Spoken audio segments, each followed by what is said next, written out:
Happy Thursday afternoon, Sooner Nation. We're about 2 hours away from the last fall battle series.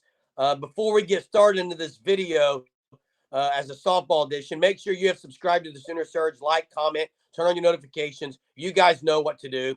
Guys, you got 2 hours from now. A little chilly night in Norman, Oklahoma. As of now, the battle series is still on. It's been spotty showers kind of there on and off, but looks like everything is that they're going to get this thing in. And it's the last one. The Big 12 schedule was released. We're going to talk about that as well. But let's start first with the last fall battle series and maybe what you're expecting tonight. Yeah, I expect more of what we've seen in the previous battle series. I expect some bombs, even with the cold weather. I would expect probably the way she's been playing, Pickering to hit another home run. I would expect Hannah Core to keep the hot bat going.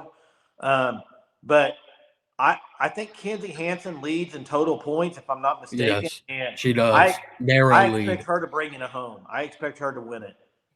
But it is narrow. So, yeah, if you got those, you can tell us, Hunter. But the fact that it's a narrow lead, look, the competition tonight, they want to win that MVP, I promise you. Yeah, it's going to be a fun night of softball. Kenzie Hansen has a 7-point lead right now over Hannah Core heading into the final night. Alyssa Brito about 40 or so away at 494.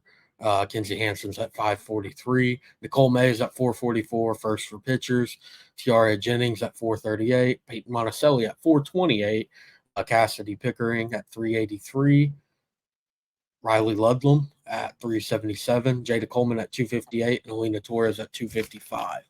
So it's going to be close going down to the wire between Kenzie Hansen and Hannah Core. And the thing is, the way they have how many points you can get for certain things, and some of it's just for hard hit balls and things. I mean, it could change as quickly as the weather. A tank could decide this tonight. Like, I would expect everyone in the top three to leave the yard at least once. That's how it's been so far through all of the battle series games.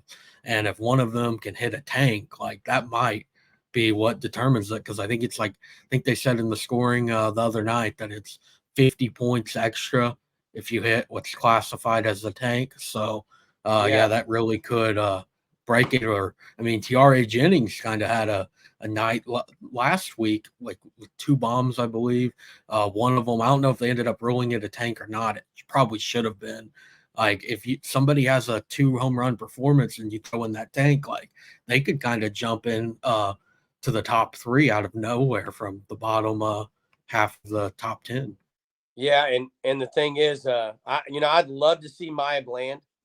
I'd love to see Ella Parker. Not sure tonight if we will. I don't think we will see Sydney Sanders. She's been out of the entire fall battle series. But I would like to see, a couple of those others get some more run again. For whatever reason they haven't been. And I just think there's so much to expect as Sooner fans going into this next season. We did get the new schedule, Big 12 schedule. The last Big 12 schedule for the Sooners that they will be in has been released. Obviously, the highlight, the one game that everyone, it's like a girl when they get their yearbook. You're going to go right to and find your picture, see where it's at. OU fans, they went, I was probably going to go find a boy you like more than your own face, but whatever. No, not girls.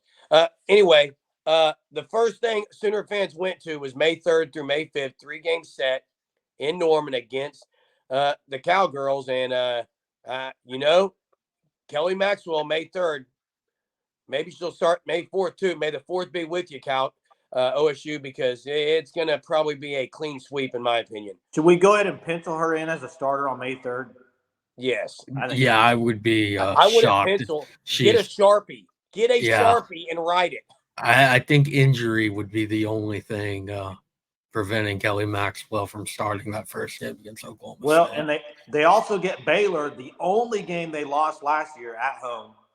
There's going to be, I tell you, there's going to be a little bit of a revenge factor in that, just because that's the only game they lost.